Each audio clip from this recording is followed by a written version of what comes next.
very busy. Many important matters require a king's attention. I'm king now. King now. I am king. I am king. I am... Kiss it. I am... Kiss it again when I return. Your fingers or your king doesn't Fingers. discuss your battle plan. He's one. Stupid Your girls. fingers or your tongue. I am the king. I'm telling mother. Welcome back, Game of Thrones. My name's Bubba. You can find me on Twitter at Fit and Trim. That's FITTENTRIM at Fit and Trim on Twitter, Instagram, Snapchat. This is the Joffrey podcast, and here's somebody with me who is like a dirty bedpan. It's Catfish. Catfish, how you doing? Well, just like that dirty bedpan, you never forget I'm around. Never. And you can hit me up, that is Catfish, Catfish. at CJGman67. Only on Twitter. Solely on Twitter. That's the only place you can find me. All right. Catfish, it has been a long 12 months. It has taken forever for winter to get here, but winter is finally here. We're going to be reviewing, going over Season 7, Episode 1, Dragonstone. We are back in it. We've got 7 wonderful episodes to cover this year, and let's just get to the first one, Dragonstone. What is your rating out of 10? Well, I'm going to give it 9, what I like to call triple T's. Triple T's. Yes, that's what I use when I like to refer to as terrible Tarly tasks. Oh, man, he did have a tough task. That's really high. One feeling that you could say about the whole show, why so high? Well, it's just because I'm always high at the beginning of these episodes because they put everybody into motion. So there's a lot going on, especially in this one. So many things going on. We did 7 pregame episodes. In one of them, I predicted we might not even see Samwell. And here we are at the end of the first episode, and Samwell's come up with an answer already to all the problems. He's got most of the time, doesn't he? He does. He really did. My only problem with this show, yeah. You know, Bubba, you and I know it's shocking. Sometimes we talk about this show and we're not recording. I don't know why. Whenever we talk about the show, we should always be recording. And we were talking the other day about how the sex position has dropped off in this show. Yeah. Yeah. So I guess I don't mind it. But when it's replaced by autopsy-sition, then I have a little bit of an issue. Position. That's hard. Autopsy-sition. Right. That's when instead of sex in the background, to round out a lot of dialogue, we see someone being given an autopsy. To me, that's a bridge too far. I'm not even sure that's an autopsy. Do they really just weigh the work? You know, they're learning things. They're learning. There's a seat of learning right there. Well, okay, so... And then what about you, Bubba? What did you give it for just an overall rating? Well, you went to 9 out of 10. That's I did. Really high. I always and do. I would say for maybe the first 20 minutes, I was 10 out of 10. I thought this was cooking. But there was something about the kind of slowdown and the kind of not... I wasn't thrilled by the ending. I know people who wanted Dany to arrive, who've been waiting for her to cross the narrow sea all these seasons. This must be a huge thrill for them. But her just arriving, it wasn't like a great, damn, let's go, like I want these 7 episodes to be. So I'm going to only give this 8 double Bs out of 10. Double Bs? Well, double Bs is something I like to use for our pre-gaming podcast called Book Bitchin'. And this has some, but it's not that. Tonight, it's 8 double Bs stands for Bitchin' Books. There are so many references to the books in this first episode. It's incredible. They are little, too many to mention, nuggets for people who've read those first 5 books in George R.R. Martin's A Song of Ice and Fire saga. There's so many nuggets for books fans that I loved it. So the ending, it did kind of slow down and kind of lose the energy for me. But boy, this starts off gangbusters. This starts off at a very high pace, and it's like, giddy up, let's go. It put everybody in position. We saw all the things that we thought we needed to see. But one thing that I was concerned about, so I want to talk about it up top, is we thought, they're going to have to put Sansa in opposition to Jon to sort of to have any kind of conflict in that area, and we know there's going to be some. And while they did that, they also showed that Sansa is not going to be easily fooled. So I think they're going to really work for it. It's not going to be as simple as Littlefinger will be able to suck her into it. She, as she said, she knows what Littlefinger wants. And I think when she says that, she knows that it's not just her body, that he wants power. Like, she knows everything that Littlefinger wants. And I love that. I was so excited about the way Sansa comes across. She didn't learn, though, the story of the Godfather. What's that story? Don't disagree with family in front of other people. Hell no. But, all right, so I won't spoil any more of it. No. Yeah, we are Sorry, I'm super excited. No, good. We are going to cover this episode in depth. Double L's. Double L's? Loyal listeners, Oh, Catfish. God, those people, they're still with us, and we love them. We love them. I just want you guys to know this here is the Double P Podcast Network, found on Facebook at Facebook.com/Double P Podcast. That's the word double, the single letter P, the word podcast, plural. Facebook.com/Double P Podcast. And why am I telling you that? Tonight, Sunday, we are recording this Sunday, July 16th, 2017. We are actually doing 3 podcasts tonight. Wow, that's amazing. The dedication. Well, since we are Double Ps. Double Ps. Yeah, professional podcasters. As you can tell from all the ads that will be interwoven throughout this podcast. Yeah. Really, we're not. But we do it for the double Ls, like you said. Yes, and so after this, we're going to be doing our other podcast about Twin Peaks entitled Twin Peaks, The Gifted and the Damned. So please check that out if you haven't already. Plus, we've been covering The Strain. This is going to be the final season of the TV show The Strain. And very late tonight, we're going to be covering episode 1 of season 4, the final season of The Strain. So if you're interested in those things or many of the other podcasts we do, please go to our Facebook page, facebook.com/Double P Podcast. This year, we have waited so long for season 7. We have. That we decided, Double L's, that you deserve a prize. You've stuck with us all this time. If you're new, welcome aboard. We're going to tell you how you can get a prize just for joining in and being new. Wait a second. Yeah. The podcast is free. Yep. They don't have to listen to any ads. Nope. But they can win prizes that will also spend money to mail to them? Yeah, we we're about as smart. We're givers. Right. We're givers. Like all those old maesters who give and give and give to Samwell. We're givers. We but are. Hopefully you'll find what arrives in your mail a little bit more odoriferous. True. than the gifts the maesters leave for Samwell. So we're going to be giving away one prize, at least one prize, every single episode of Game of Thrones. Wow. Through season 7 to you listeners, because you've been so great. If you want to know, tonight we're going to be giving away a Stein and a signed poster from Ramin Djawadi, the composer of the Game of Thrones score, theme song. And we are giving that away. And how do you get eligible to win? You guys, if you haven't done it already, all you have to do is when Catfish and I, when we send out those tweets that say, here's the latest Joffrey of Podcast with the hashtag Joffrey of Podcast, you retweet that, you're eligible to win. That's one entry into our big bowl full of prizes.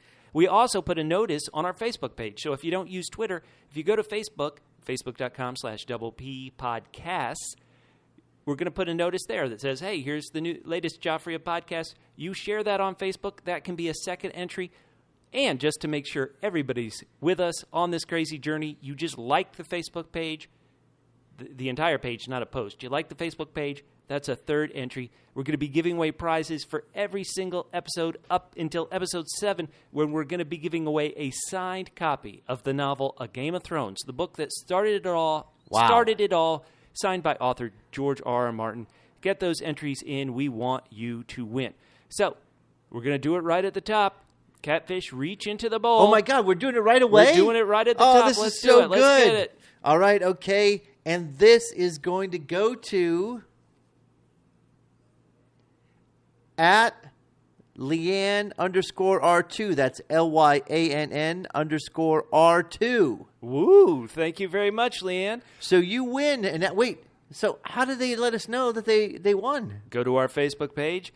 Give us your mailing address, and we will mail this out to you. Get hyped for season 7, baby! Hell yeah! Yeah, but also, if it happens that you are one of our Twitter followers, you can also send us a direct message on Twitter. Oh, that's a great point. Now, we did this because a lot of people have been listening, and they used to enter by giving us iTunes reviews. We kind of, if you gave us one iTunes review, there was like no other way to enter again. So we're not counting iTunes reviews, but we still love them. And we got another great iTunes review that let's read right here at the top before we dive into the episode, Catfish. Well, let's hear it. This is by The Cold Mailman. And the title is Scaring the Unstraighteners Straight. Heck yeah. 5-star review. All right. So this is the only Game of Thrones podcast that preaches the truth about King Joffrey faking his death so he can go about Westeros righting all wrongs without distraction or applause. What's good, he notes that Joffrey doesn't need applause. No. Listening to the Joffrey podcast gives me more double B's. Double B's? Boisterous belly laughs. Oh, good. Than thinking about evil Uncle Tyrion trying to reach the top shelf booze at the King's Landing brothel. Oh, that's pretty good. This podcast is more satisfying than feasting on lambs, or sloths, or carp, or anchovies, or orangutans. Skip ahead! Okay, yes, okay. It is a funny and informative podcast. We're going to have to cut all that, Catfish. That's what it says at the end. What a great review that was. What a wonderful review. If somehow you're new to the Joffrey podcast, what we do is we celebrate what we consider the character who sometimes gets the short shrift, the greatest character in the series, King Joffrey Baratheon, first of his name, first in your heart. And we're not really going to get too much a chance to talk about him too much in this episode, but listeners, just know from time to time we will go into Joffrey mode, and that's kind of the way we separate ourselves among the literal hundreds of Game of Thrones podcasts. Well, Jack Gleason, the actor who portrays the great character Joffrey Baratheon, tweeted out a picture that a fan sent him of Joffrey as the Night King. Whoa. And we have been talking about this forever. So yeah. I don't know whether Jack Gleason's going to get in trouble for spoiling that he's going to return as the Night King. But just a spoiler alert a little bit for the season. We know King Joffrey is coming back at some point. We are going to try to struggle to cover the rest of the show until His Highness does return, but we will do that for you. And let me point out, Jack Gleason, because you didn't include hashtag Joffrey a podcast, you're not eligible to win, Jack. Sorry, buddy. Jack, you can't win a prize. So, Catfish, we're going to cover this great premiere episode of Season 7. Let's do it. By location, and let's start at the location we end the episode at. Let's start at Dragonstone. Okay. And the reason why I want to start there is because I did go down to an 8 from, like I said, feeling like a 10 for the first half of the episode, and it just felt anticlimactic almost. So why? Because Cersei at the beginning of the episode, or excuse me, it was actually Jaime said, well, where do you think Daenerys is going to land? He'll probably land at Dragonstone. Stannis is left it abandoned. That's where she was born. Of course, that's where she'll leave. So it ends the episode. Sure enough, that's where she goes. Jaime and Daenerys, mind meld, thinking exactly alike. And so let's get to it. Yeah, right. I mean, if we were going to see some blonde ruler say, shall we begin, we want it to be Joffrey. So there's a little down there. But also, this is tough. But this show is so great, I feel like I can't be tough. Some of these effects, you could tell they're not really on a boat. You know, this green screen, hey, let's all pretend we're on a boat coming to shore. I'm on a boat, y'all. Not that great, but it is pretty much Daenerys' A-team, the 3 dragons of Drogon. And in the books, you'll know one's named Viserion and one named Rhaegal. But she's with her Hand of the Queen, Tyrion, Spy Master Varys, and Missandei and Grey Worm are in the boat. How do you feel, the Greyjoys feel like, we could get in the boat with the Queen? How about us? Man, I tell you. How about the Sand Snakes? We like boats. Well, even more important. I row for Dawn. Even more important, the Sand Snakes are like, that's sand. They feel like whenever they see sand, they should be able to go in there. They're like eyeing which one of the Unsullied they want to bury up to his neck just to have fun with. They're like, oh, no shore leave this trip. So, do you like Daenerys? She's got high-heeled boots on, it looks like, giving her some heft, having her stand up. Right, she's like 5'3" now with those boots on. Now, I do want to say, once again, I'm so tough on this part, but I didn't feel like the score, and here we're giving away a prize by Ramin Djawadi. The score, I thought, maybe could have helped me feel the emotion of this. Here she is, she's touching her homeland, which she, in the backstory of this show, she got taken away from Dragonstone right after she was born because the Baratheons were coming to kill every Targaryen. So she doesn't even know this. This certainly has to be a huge weight on her, a huge kind of monumental thing in Daenerys' life. But it was kind of subtly played in the score, don't you think? Well, I'll say this. The score, I completely agree with you once you said it. I'll also say this. The thing is, seems so little important to her that in the preview on the previously on show, they had to go back to season 1 to her talking to her brother, right, so that we could get how important this land was to her. She hasn't really talked about how important it is for her to get back. Boy, Catfish, you have really just given a great point. If you go back to that very first episode of Game of Thrones all those years ago, it was Viserys. We've got to go home. Viserys was the one who was driven. And if you watch those beginning episodes, Daenerys never felt crazy about it. Now, later in season 1, she was kind of whispering in Khal Drogo's ear, shouldn't we do this? But, yeah, I don't know. That's interesting. It hasn't been on the agenda in the last few years, so it doesn't seem to be as powerful homecoming as it could have been. It could have been. Now, this is a beautiful location. Dragonstone in the past, obviously the interior sets are there where they film in Belfast, Northern Ireland. But the beach, it also used to be they'd film that in Northern Ireland too. But this was a beach they did in Spain, and it's really lovely. And they've expanded Dragonstone. When it was just Stannis, it was pretty much just the room with the big painted table, the carved table to look like Westeros. And they would give Stannis other areas like bedrooms and stuff. But for Daenerys, now that she's there, they've built this incredible throne room. Nice, huh? Now, I really feel like, I know that Stannis was grumbly and you didn't want to cross him. No. And there's not a lot of people who have ships. But I'm really surprised there's no squatters on this island when they show up. I mean, it's a great location. That would have been great. Get away from the war. I think that would have been great. People were vacationing on the beach. They had a picnic laid out. No, I think it would have been great. They come in and you just see this family eating at the table. Oh, are you Stannis? Are you Mrs. Stannis? Sorry, we were just, it's getting cold. We saw the place empty. Somebody hired us to clean the place. Yeah, Stannis left nobody behind. That's kind of... When you leave a castle behind, you really leave it behind. Now, of course, in the books, Stannis actually did leave a company there, but we are so past the books, who's to say that if and when Daenerys lands on Dragonstone in the books, if there'll be anybody there. So she comes. Stannis kind of left it in a dump. Maybe some of the wind blew over these candelabras. Yeah, it would have been much cleaner if they'd have just left some people. If there were squatters there, they would have cleaned up. Now, Catfish, here we're watching Team Daenerys again. She goes to the room with the painted table. That's what they call this carved table. She goes in there with Tyrion. Only Tyrion, and even Missandei is like, no, Grey Worm. That's not your business. Right. Well, I'm glad you point that out because you would assume she has closer bonds with Missandei. She's been with her since season 3. But honestly, it made me think when they went in, like... I thought more about, hell yeah, like this is serious.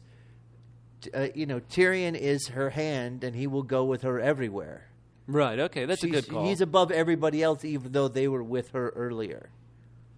Yeah, it's pretty powerful, pretty crazy. But I just want to talk to you, how do you feel about Team Daenerys? Do you want Team Daenerys to win? Do you want Daenerys to be, okay, this is it. This is the posse. We're going to take her over. Do you want her to take over, or are you rooting for somebody else?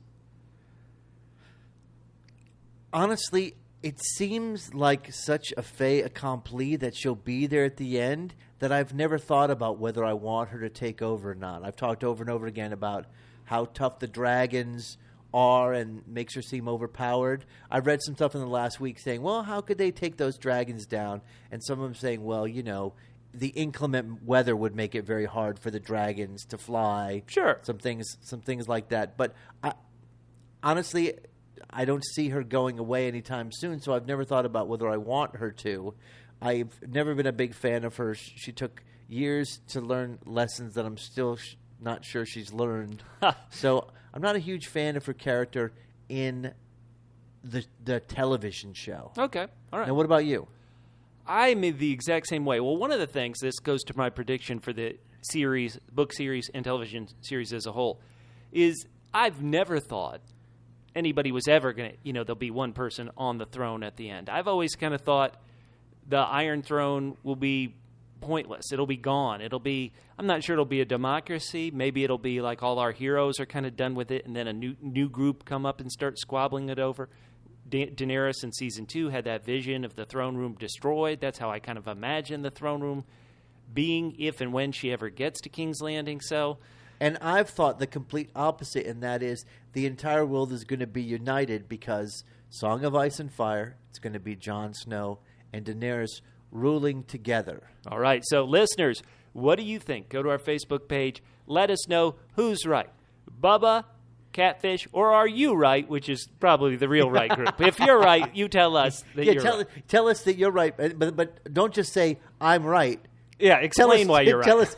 Tell us why you're right, because you can always say that at the end. I told you I was right, but you never told us. Well, that is factually correct. You did tell us you were right. All right, Catfish, now let's go to the Riverlands part of the story, and we're going to follow up on Arya Stark. And when I say I wanted to go 10 out of 10, I actually thought Arya's killing of Walder Frey last season, I didn't quite enjoy it so much, but this cold open, meaning there's a scene before the even opening credits, this was great. I loved it. It starts off so good, and something that happens here that continues throughout the show is a lot of humor. Oh, yeah. I mean, just even the fact that Walder Frey is enjoying himself in a way we've never seen him enjoy himself. He's a lot more friendlier than he used to be, and then the turn is amazing. It's just beautifully done. Of course, we all know. We knew. We knew. This is not a flashback. This is Arya's taken over as Walder Frey, and I thought this scene was just beautifully done. Right. So we knew Arya could change faces. We now find out for sure, if you didn't know before, that she can apparently change voices as well. And so body. This is very magic. Right, yeah. right. Plus, my favorite bit is she could change a face, she can change a voice, but Catfish, what you just said a second ago, she can't change everybody's attitude about Walder Frey. So he had to come up and say, yeah, we just had a feast. Why are we having 2 feasts in a row? This isn't normal. You guys deserve it. I'm giving you the good wine tonight. All things that should have clued these people in. I don't care if it looks, sounds, or right. like Walder Frey. Definitely not acting like Walder Frey. Now, did you like Arya literally ruining the Fall of House Frey? Did you like this? Because I loved it. I thought this was more enjoyable, more fun than the Frey pie and the slit throat from last season. I just it was so good it. because she got to monologue. Oh yeah, monologue them while they were dying. And the funny bit is she gets one last, even though they've already drank, she gets one last Walder Freyism in. No, you're a girl. You're not allowed to drink. But really, okay, she's saving the girl, right? But okay, so that's an interesting point. Why does she save this girl? Because is she doing a bit like Jon Snow? Later on, Jon Snow and Sansa have that fight, and Jon Snow says, "Like, I'm gonna swing the sword. I'm gonna punish the people who did it. But if these kids, I'm not gonna punish somebody for their brother's treason." Is that why she saves this Walder Frey's latest wife? Why do you think she saves this woman? This girl wife, this child bride. Right. I mean, I think she's seen enough. She hasn't seen as much as Sansa has as far as the way women are treated, but I think she's seen enough to know that in this world, you really have to have direct evidence on a woman to prove that she's not a full-on 100% victim in this world. But when we get to that conversation, this is a deep conversation we have about leadership and how you rally people to your cause, whether you go scorched earth or not. But so we can talk about that when we get to Sansa and Jon. No, well, good point. Let's stay with Arya's journey here, because as Walder Frey, I just love this monologue that you just mentioned ago. He's listing all their deeds. He's like, hey, okay, yeah, you slit the throat of a mom of 5. You stabbed a pregnant woman in the belly. You killed everybody after you welcomed them into your house. The only thing that I didn't find realistic, and it probably would have been too jarring, honestly, I think every time he did that, they should have been like, yeah! I mean, that's the kind of attitude that he's engendered among them. Like, you should be proud of these horrible things. That's why you're my guys. Right. And the wife, Walder Frey's wife, she's listening to this and she's like, yeah, this is a bit awkward. Awkward. But then Arya, when she does her mic drop, when she does her goblet drop as they drop dead, I love it. You left a Stark alive. Should have ripped them out root and stem. So good. Oh, man. So she does the goblet drop, and then when she marches through the hallway here at the Twins, I thought this was incredible. I'll have to be honest, I wanted her to have Edmure released from the dungeons and say, Edmure, come with me. We've got to talk to my sons who are now in control of Riverrun. You know, to be like, there's going to be some Freys at Riverrun we need to take care of. Well, she's got, let's face it, the Starks have all learned to sort of fight in a different way. Oh, yeah. Right? Jon is going to fight with a group of people. Sansa's going to try to use her wiles because that's what she has, and she has great ones. And Arya is just going to take people down one by one using her guile instead of, she's going to be like a ghost going through the kingdom. Oh, hell to the yeah. She says, winter has come for House Frey. Youch! That is tough. That is really, really tough. But I like this. We had so many times we're talking about, should we be worried about Arya? Should we be worried about Arya turning completely evil and becoming the villain that she's theoretically fighting against? But this boss-ass action, I loved it, even though in some ways, how is it different from what Cersei did? How is it different from what Sansa pitches later? Hey, kill everybody. Well, it's because she's paying, unlike Cersei, who said, let's use a wildfire that will kill these, 10 specific people I want to kill, but will also kill 3,000 more, right? Right. And Arya's going to kill just the people who are responsible. And this whole thing about only killing the people that are responsible comes up and is reinforced by Arya's next scene, which is great, which is something that we don't get to see very often in this world and is so good. A bunch of just normal guys who, although they have fealty towards Cersei, are not horrible people. I mean, pretty much everyone we've met so far, Qyburn, the people who are in League, it's just like evil and nefarious. These are just people. They've got families. One guy is hoping to have, and I thought that was a beautiful piece of dialogue when he said, I'm hoping to have a daughter because they take care of you when you're older. Right. And they don't get sent off to war. And the look on Arya's face when he said the daughter takes care of the father, you could read a lot into that about how she feels like she could have maybe saved Ned. Or at least seeing him die. Oh, yeah. There was so much in that scene. It was so beautiful. And we get to see so little of just normal people not really embroiled in this. Sorry, Catfish. I want to get to it, though. When you saw her coming up to obviously Lannister soldiers, right? Did you want her to kill him? Did you think she would kill him? Or were you like me? You just wanted them to die because of Ed Sheeran. You stole my joke. I just wanted her to kill Ed Sheeran. Right, kill him. Right, please put us out of his misery. And so one of you clearly deserves to die. Right, that'd be great. She'd go, I'm going to kill the queen. Now, Lannister soldiers, I should kill all of you, but really, just this one, just you here. Now, I don't know. I'm not sure that her original intent was even to kill these guys, even when she found out. Right, she might have ridden by them. Yeah, and even when she found out, I mean, obviously she probably knew who they were. I don't think it was in her intent to kill them. Plus, that would be a little bit difficult from what we've learned about how she kills people. Right. I mean, she could become Ed Sheeran, and then she'd have to commit suicide. But she learns that people are people. She's learning now. Right. Well, Catfish, let's get to the final bit, I think, about Arya. She says she's headed to King's Landing. Why isn't she headed north? Has she not heard? It feels like there's obviously been some time that has passed. based on some of the things. Sam got a montage showing how long he had been in Old Town at the Citadel. Brienne had made it back to Winterfell. It felt like time had passed, but she is still going to King's Landing. That means she's going for names on her list like Queen Cersei and Frankengregor the Mountain. There's another possibility, and I don't know whether I'm actually not trying to make a joke here, but it may sound like it. In this scene specifically, the guy says, I don't know what child I've had because we're normal people and we don't get ravens. Now, we know that all the big people in this world, all the important people learn from ravens. Right. Cersei hears about Daenerys. A raven goes to Jon Snow and essentially saying, I'm Cersei. It's almost like, I'm Cersei, come get me if you want, punk. Love it. So it's possible she hasn't heard. I would think in this world, if you're not connected, all you hear is rumors that you're not sure about.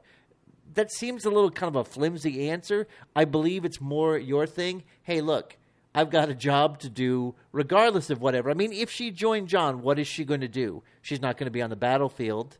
She probably thinks, who cares? How much money would you give me if season 7, yes, the cliffhanger is the Night King removes his face and it's Arya. Arya goes deep undercover to get the Night King. That would be great if I didn't already know that Joffrey was pretending to be the Night King. Oh, okay. All right. So, staying in the Riverlands, we spent an awful lot of time with the Hound and Beric Dondarrion and Thoros of Myr. This kind of shocked me. I did love this kind of moment towards it, and I gave my rating, I called it, bitchin' book stuff. So, bitchin' book stuff, I'll cut to the end of this section. In the 4th book, they don't say the Hound is still alive. Remember, at the end of season 4, everybody thought the Hound was dead. Arya had left him to die. Right.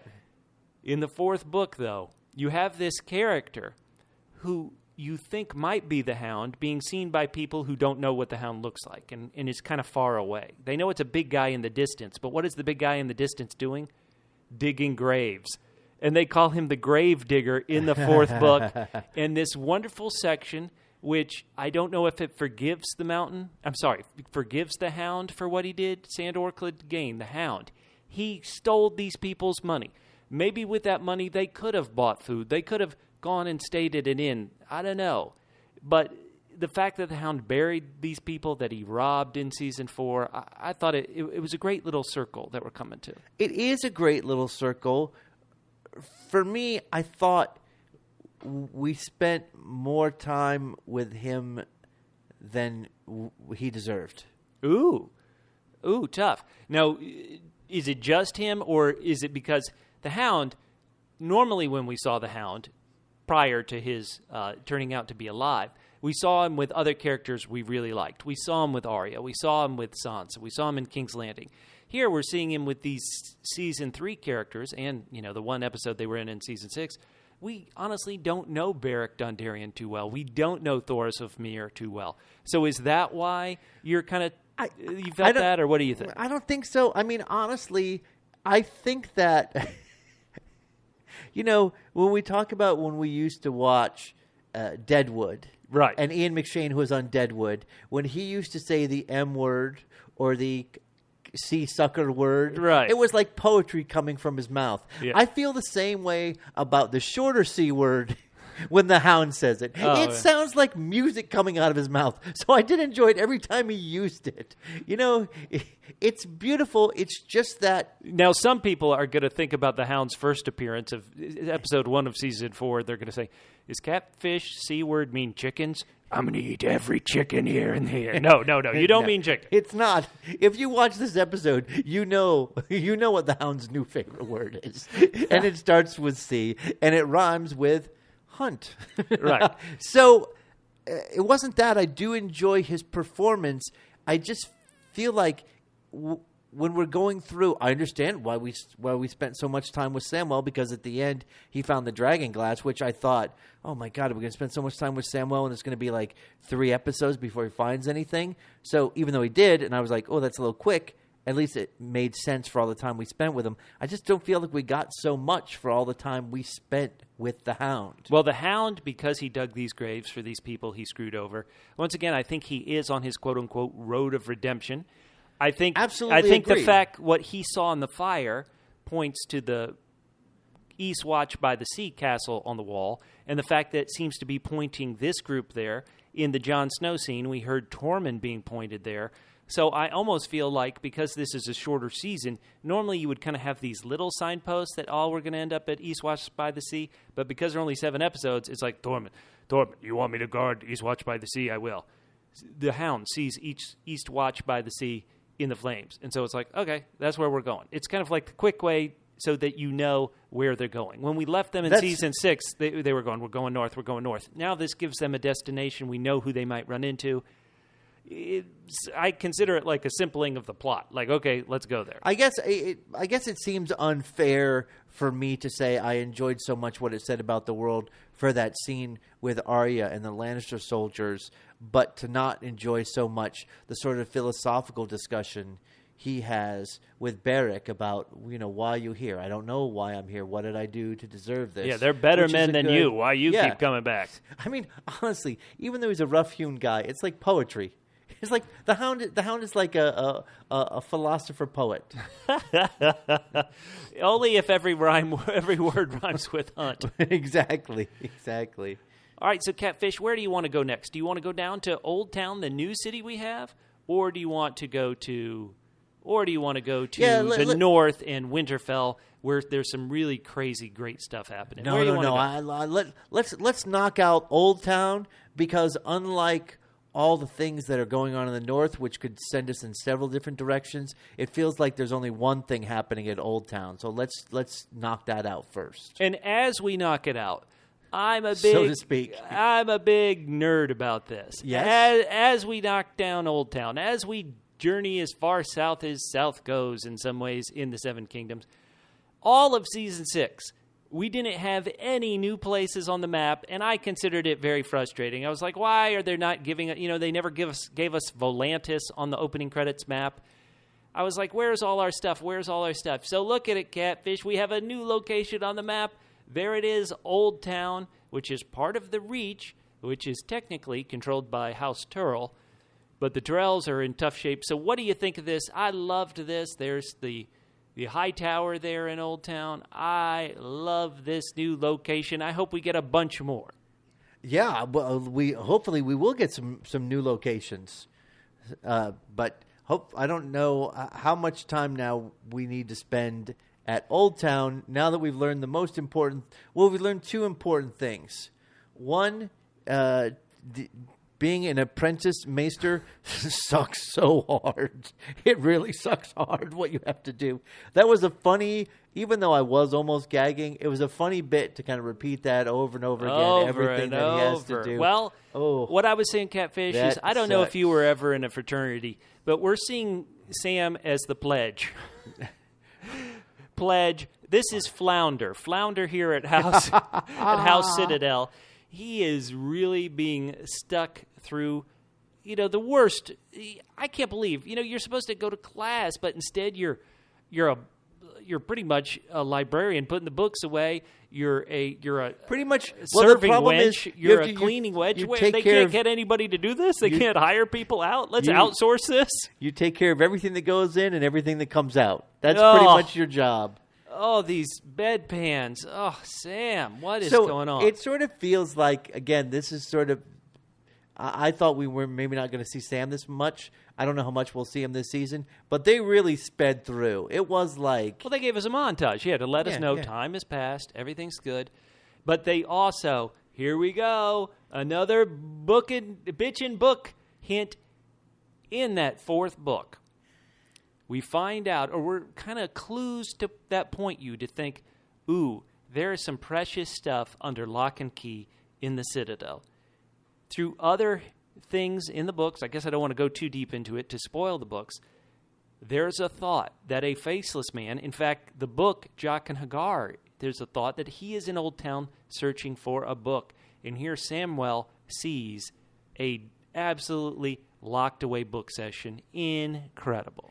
Now, quick, this is my issue with this, and it's just sort of the same in the book.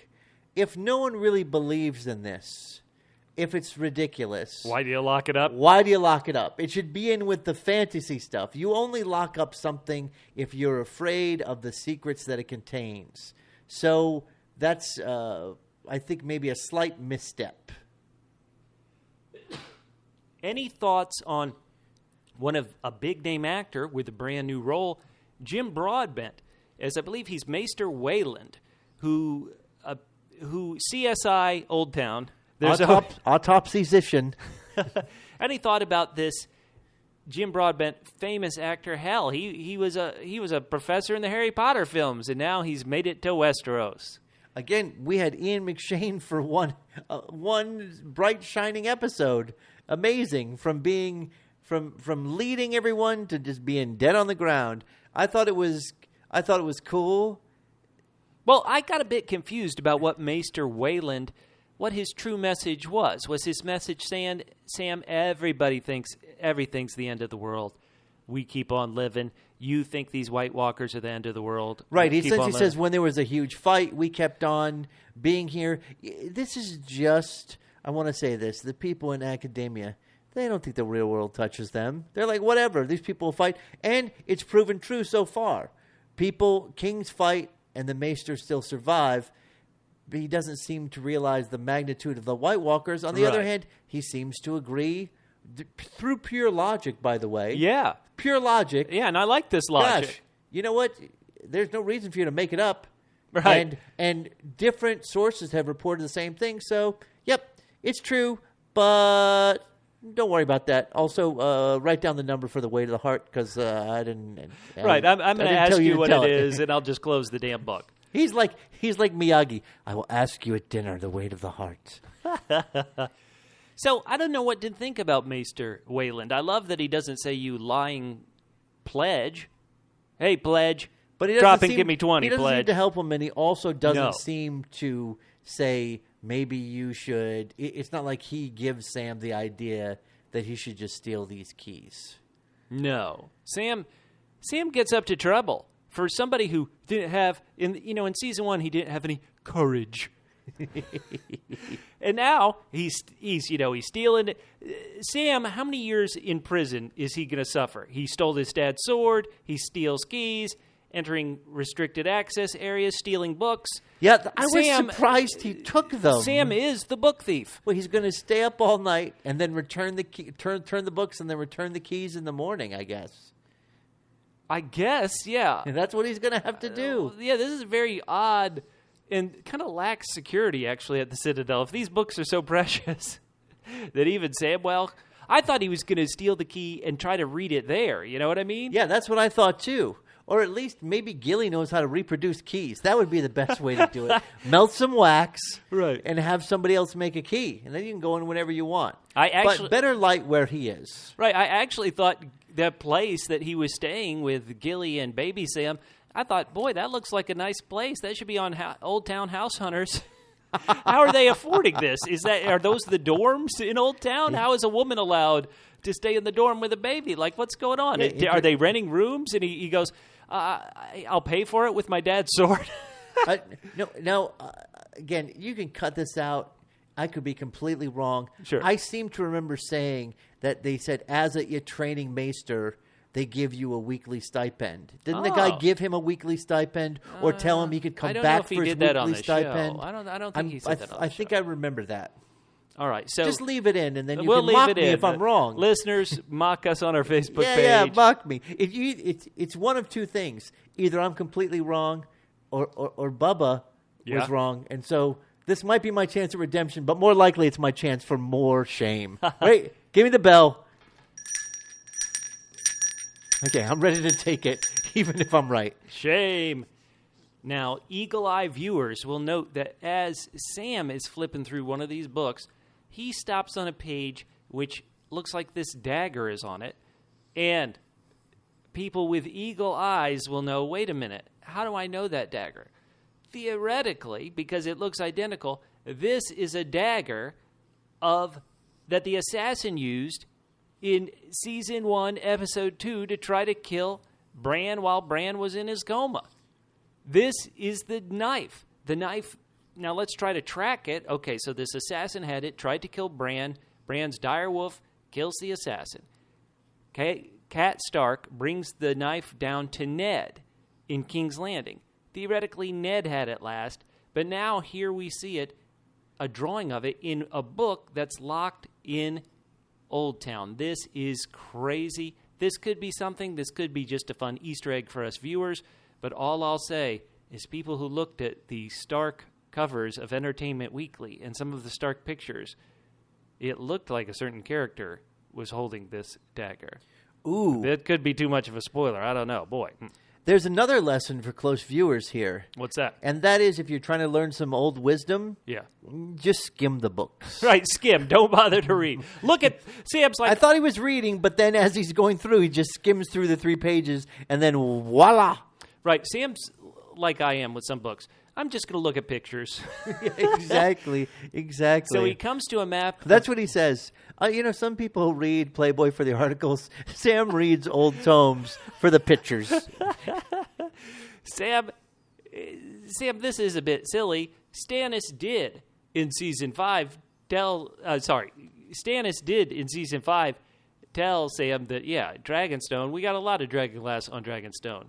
And so here it is. So why didn't Samwell believe him? No, he needed to see it in a book to believe it. Okay. To believe it, he had to see it in a book. And so we see that this cave is off to the one side. It's not part of the castle. This cave, which is a mountain of dragonglass, I believe it is right there. The Valyrians were just using dragonglass to decorate their swords. You begin to wonder, is this how Valyrian steel got its property? Does the steel have some dragonglass in it?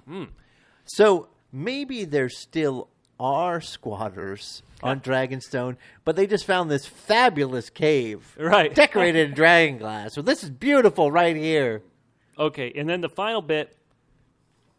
Sam is feeding what we assume are patients too sick and have been quarantined off, and he has one who seems to be very interested in Daenerys Stormborn. That's because Sir Friendzone never gives up and never says... I know. He'll say die, but he'll never give up.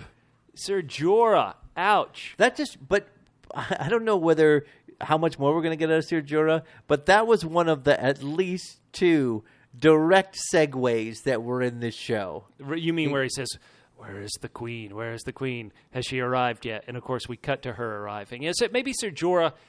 It was doing his own version of skip ahead. Right, What? and then earlier on, Sansa says something about Cersei, and then boom, Cersei. Right. I've learned a lot from this character called... Wait, don't cut yet. I want more scenes. I want more lines. So after the opening credits, we should talk about this briefly. Mm-hmm. We see the army of the dead. The Night King, he's bringing the storm with him, as Jon Snow likes to say. He's bringing the storm with him. Whew. And he's got some White Walker giants now, and they look scary. But tell me, who are you afraid was going to show up? I was so afraid that in this incredible marching army of White Walkers and the dead and the Whites, I thought, oh my God, are we going to see Hodor? Please don't let us see Hodor. That would have been amazing. I thought we were going to see Hodor, and I was like, please, Hodor, please. Hodor not even sharp enough to get recruited by the White Walkers. They passed on him. Well, he could be in there somewhere. Come on. Throw him a... But yeah, they have multiple giants. Whoa. And so we saw Mira Reed. Everybody says Gendry got strong. Mira Reed dragged Bran all across the friggin' north. Thanks a lot, Benjen. I know, Benjen. Just don't drop us anywhere near the wall. I love that Night's Watch Ed is like, why should I believe you guys, claiming you are who you say you are?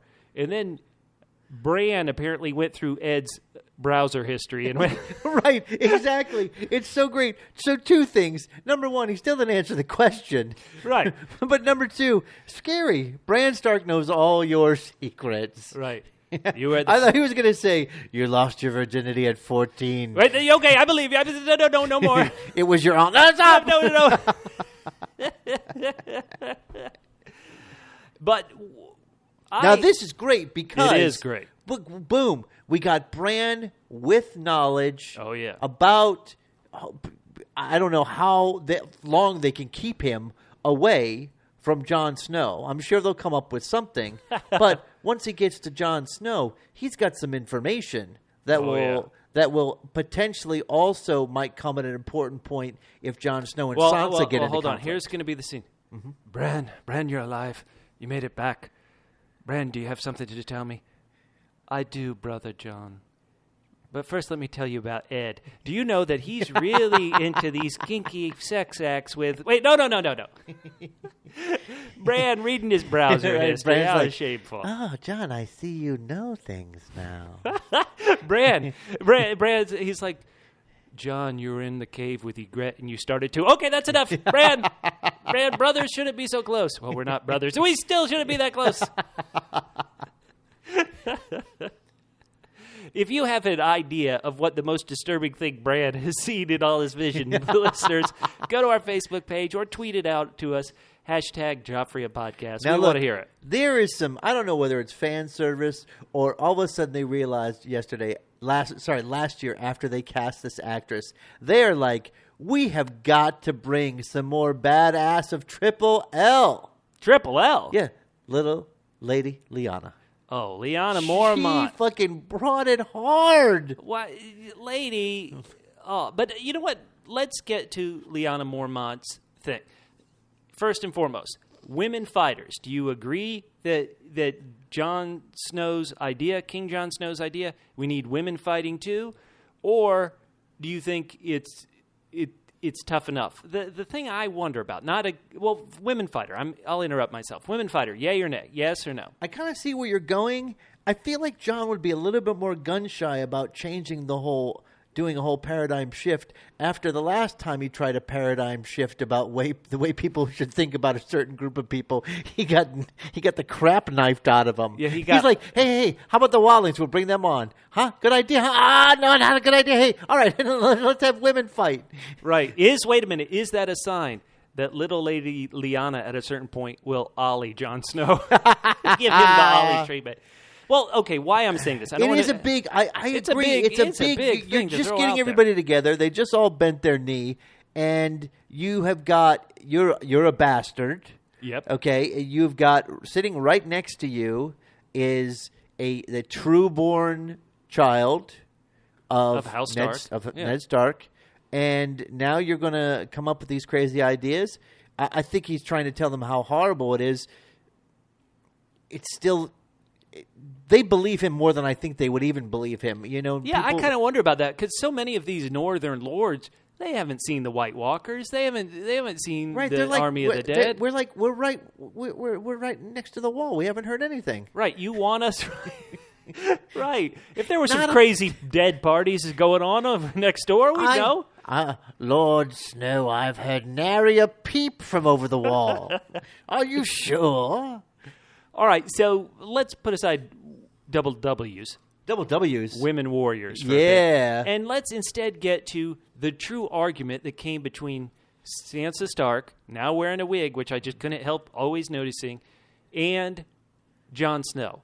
Should they have rewarded the people who fought for him? I kind of think maybe they should have. Sansa had a good point here. I don't know. Sansa did have a good point, and I thought I was convinced by her point, and then I heard him, and then I was convinced by his point. So it's always the last point you hear. Okay, so let me make a point, and then you'll like when me. When we do our mock trial on our Ash vs. Evil Dead, I'm going to I'll have to go last, just to have the last. Well, and this is the big kind of discussion I wanted to have because let's have it. It makes sense on one hand to say these people were with us, so let's have them take over the castles. On the other hand, this is what's been going on in this world forever and ever and ever. Mm-hmm. You reward the victors, then you have people, after they've been put down, then they come back and arise to avenge what's going on. So to say to these people,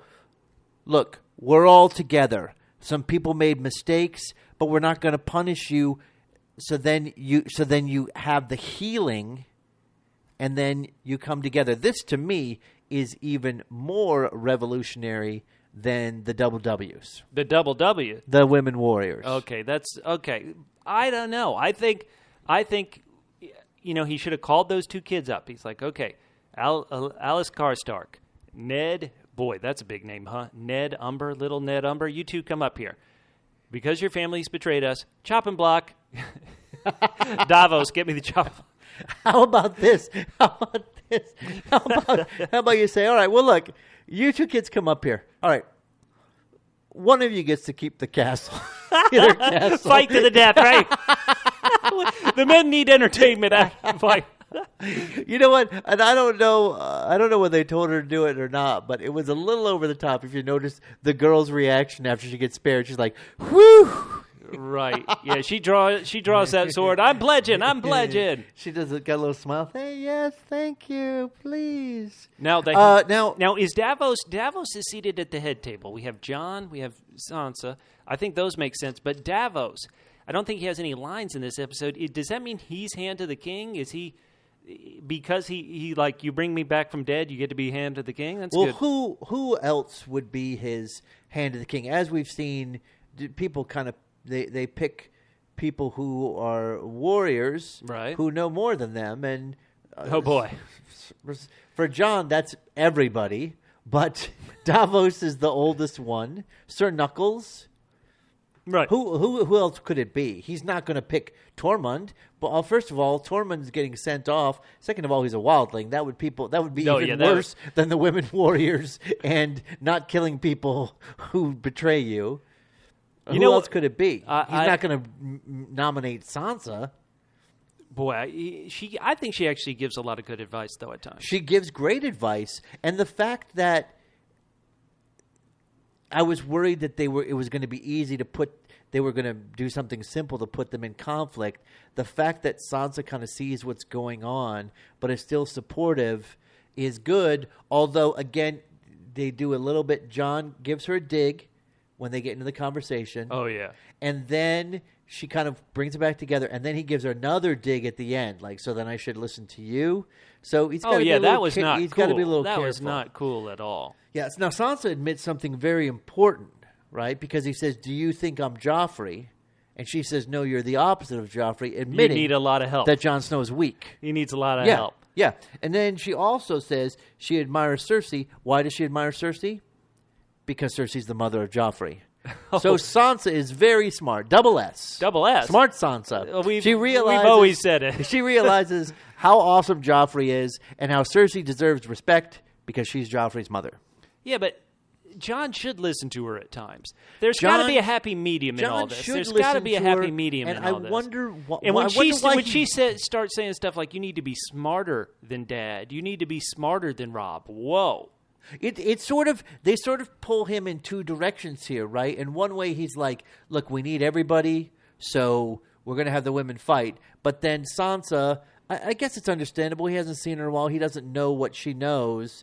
But it feels like he should at least listen to her. And she is smart. Oh, she is. She's so smart. As I said before, she knows exactly what Littlefinger wants.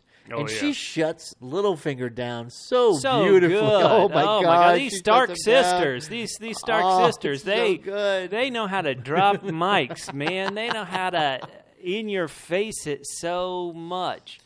And so what should you do here? Sansa, I think, is giving Jon good advice again about the message they get from Cersei. She's like, okay, Cersei kills people who don't like her.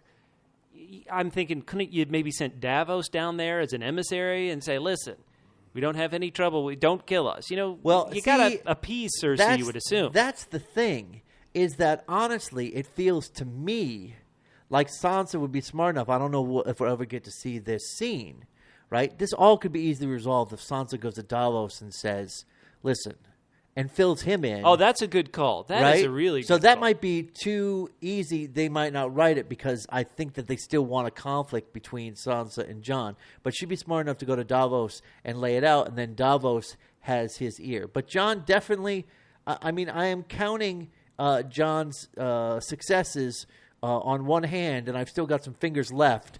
So he should not think that he knows all the answers. He shouldn't think that at all. But now Catfish. Yeah. Another little book thing that really got me scared. Scared. What do you get scared of? Is Sansa says, anybody who Cersei thinks is an enemy, she's murdered.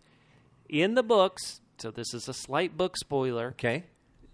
Cersei sends... In other words, it's BS. Well, you know what I mean. Cersei sends somebody to the wall to kill Jon Snow.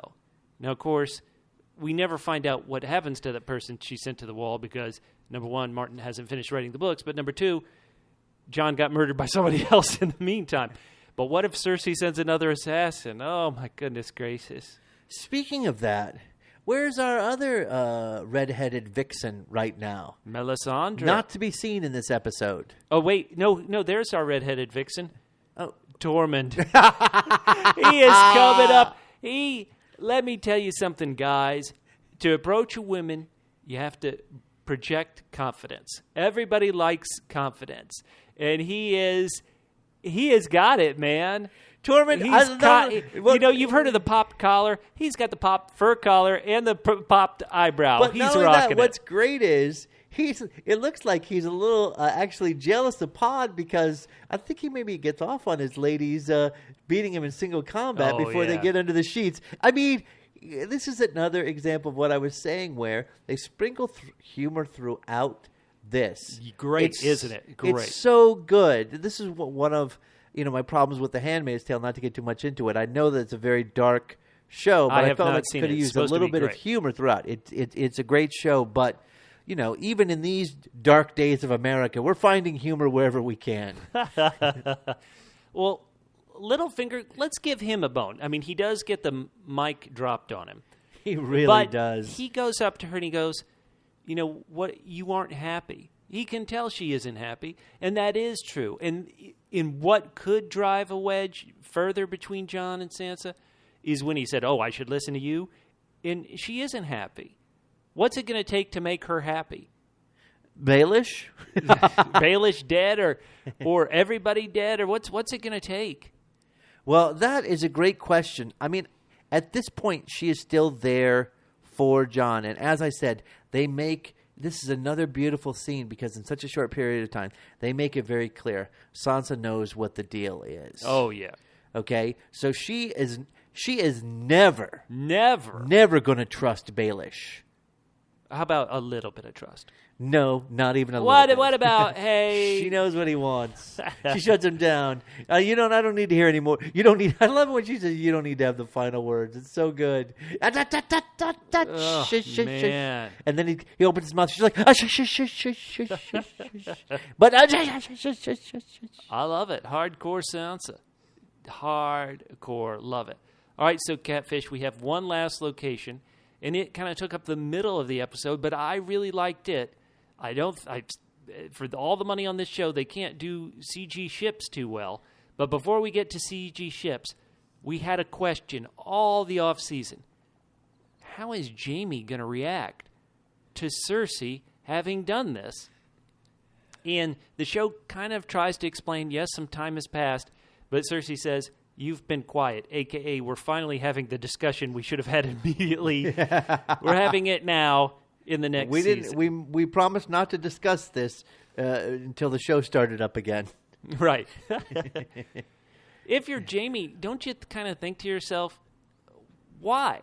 What's the point of ruling if we have nothing? When he cocks his eyebrow to the dynasty for 1,000 years for us. Yeah, he's like, are we going to last that long? I mean, I've already lost one part of my body. I don't know. Things might eventually start falling off.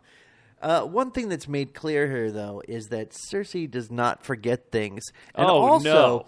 She's also very tricky with her words. In the same 2-minute period, she blames both Tyrion and Sansa for killing Joffrey. Right. Yeah. Well, it would take a village. It would take a village. So but she hates her brother. Tongue. She has good spies, or I should say Qyburn must have good spies, because he knows evil Uncle Tyrion is the hand of the queen. Right. And she hates Tyrion. She hates Tyrion. But well, as well you should, even if you're an evil person. I mean, you think that he killed your son. Right. And then you think that he killed Tywin. Now, she's only right about one of those things, but even one of those things is enough. Yeah. And Jaime is the admitted person who let him go. So Jaime is responsible for the death of their father, who knew a lot of shit. Oh, yeah. I love how Cersei walks around her newly done floors. You know, everything makes me think of House Hunters here in this episode. Look at these floors I got done.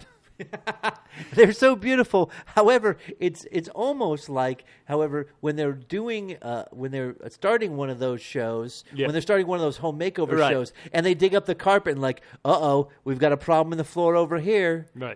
We got a problem in the floor over here. They're in the middle of they've got a good wood where they are, and they're surrounded by rot on all sides. So she goes down to Dorne and she talks about Ilaria Sand and her, quote, brood of bitches. Whoa, that's one way to call the Sand Snakes. Then, when she goes to talk about Lady Olenna, what was the phrasing she uses Harsh here? words. Oh, my God, here we go. She says, the old C word. Oh, yeah. She and the Hound. She and the Hound would love, they have a great time. Right. Now, Jaime, one of the things he pitches is he's like, winter's here. We got to have food. You know, we got to feed ourselves. And so he pitches Highgarden, like, hey, why don't we go? Now, Highgarden is where Lady Olenna Tyrell is. He's like, hey, why don't we go there and get some stuff?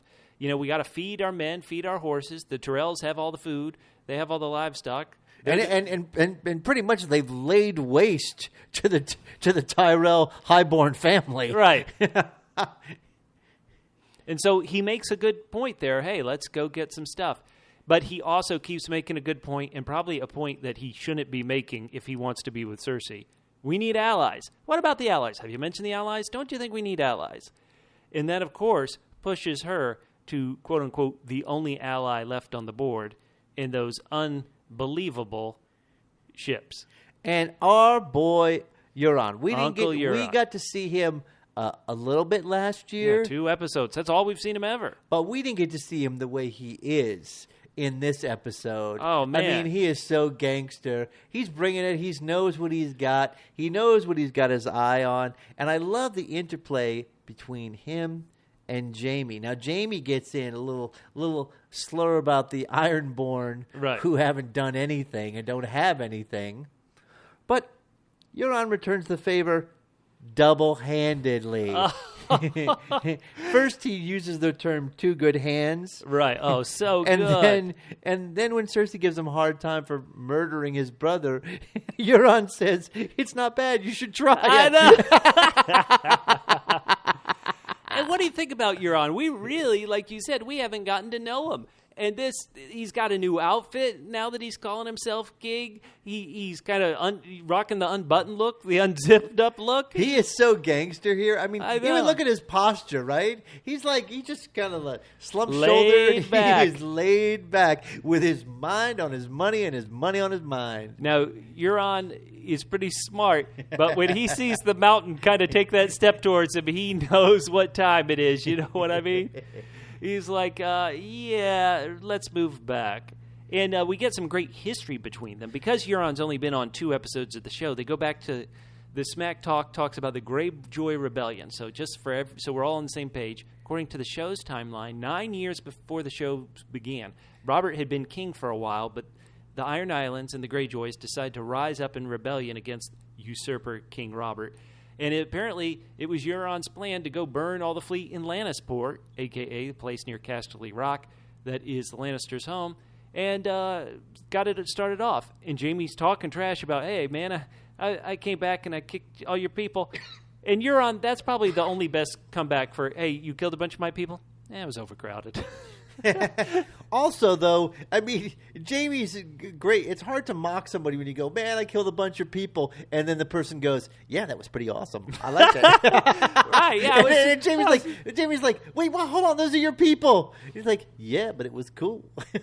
Hey, it's really hard to slam somebody like that. Now, I love that Euron calls himself captain of the Great 14 Seas. He's the greatest captain of the 14 Seas. Yeah, I have to be honest, I know the Jade Sea, the Emerald Sea, the Narrow Sea, the Shivering Sea. Look, they're what is it? Ironborn. They know more seas than you. He'll just The make Summer it up. Sea, right? He'll make it up. He named the amount that he could count. He probably, the last time he went out to use the latrine, when he was done, he looked down and he said, "Look, there's the Euron Sea." I mean, ouch. he just comes up with seas whenever he wants. But he wants Cersei as his queen.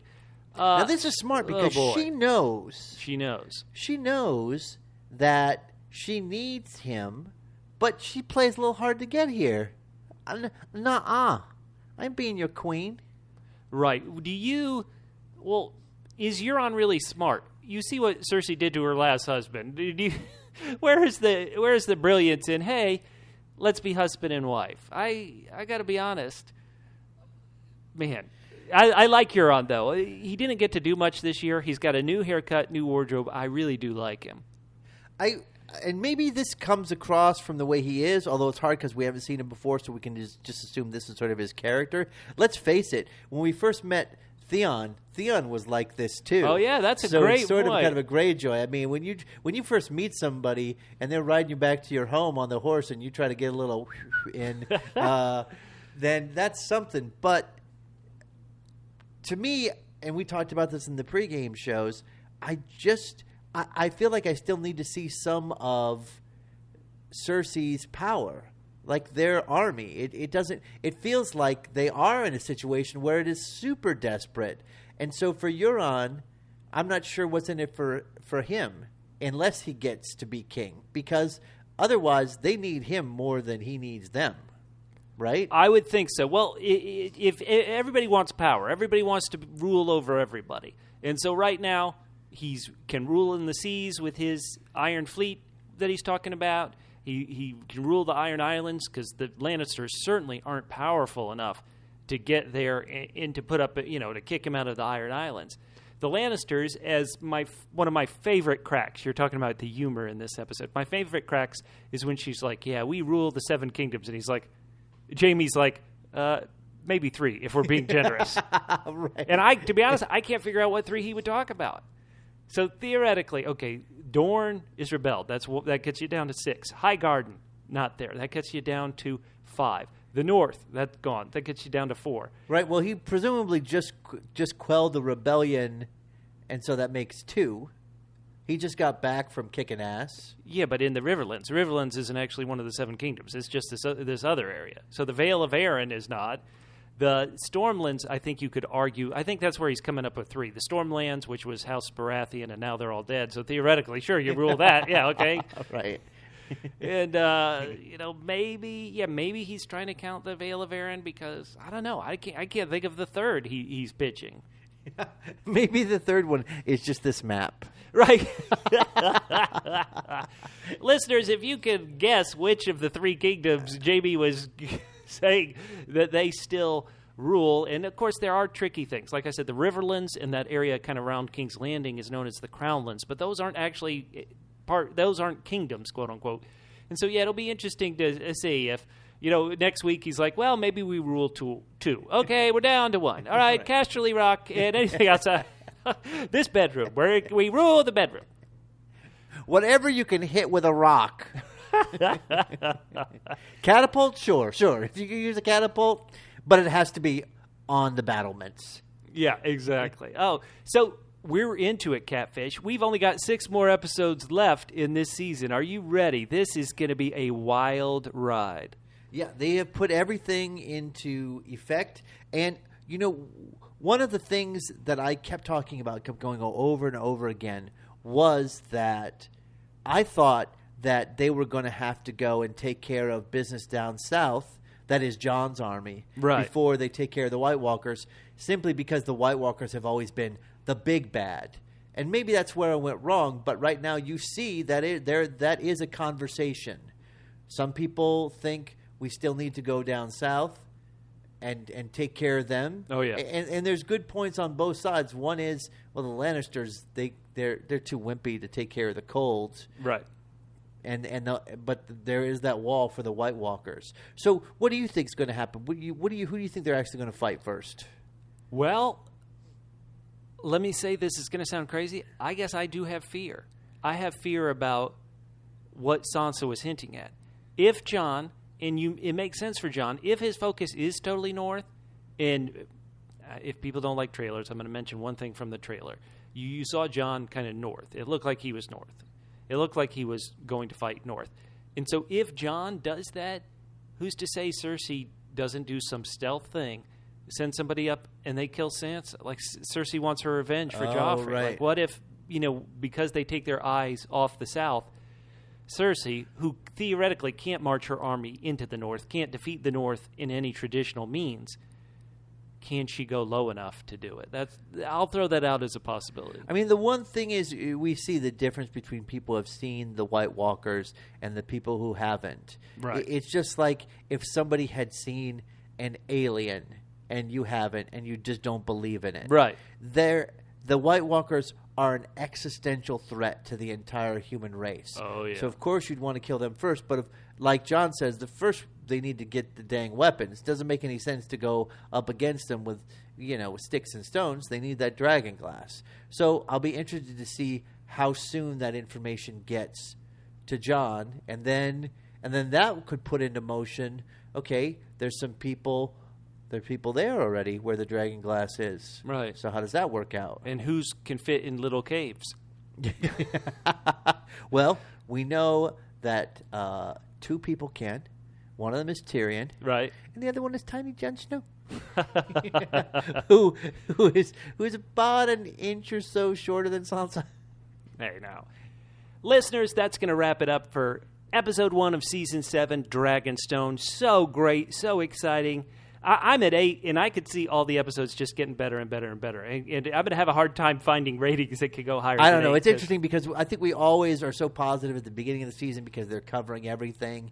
And then what happens is we get sad because we want to see everything covered, and they kind of break it into bits. Oh, yeah. But so we'll see. This is usually what happens. We start off strong, and then it kind of goes down, then it comes back up again. It's sort of a natural – when you're reacting right away rather than sitting and – waiting a week or even watching the entire series. That can seem to happen.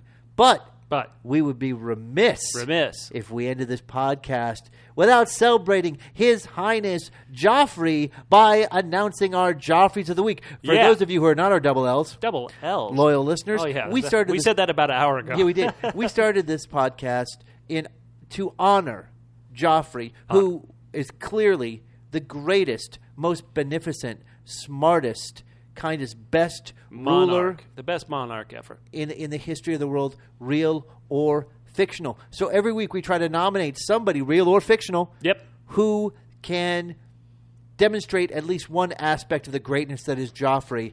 And so for this week, I'm doing something I've never done before. Oh no, what? I am going to nominate somebody in the show. Somebody we just watched as our Joffrey of the Week. Okay, so let's hear it. Who do you have as your Joffrey? And it is because this person is unrelenting. And all-powerful. Oh, yeah. And is actually Joffrey. I am nominating the Night's King as my Joffrey of the Week. That is... He's got the best followers. And we have the best followers, too. You loyal listeners are great. So, for every... hold on a second. Bubba, yeah, we would be even more remiss, extra remiss, if our loyal listeners did not get to hear your always amazing, confounding, wondrous nomination for Joffrey of the Week. So, Bubba, who do you have? Okay, so Catfish, name somebody who is in the seat of power and then disappears when everybody is counting on him. Joffrey. Joffrey was in King's Landing. Everybody counts on him. He disappears, fakes his death to catch real usurpers.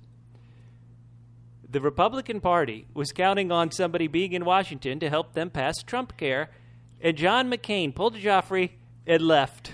Wow. Is this part of some Machiavellian plan, you think, just like Joffrey? If let me say McCain is taking down the healthcare they're drafting, I'd be very happy with that. So how about that? A very odd, completely. You would almost believe that I thought of it just now. Almost.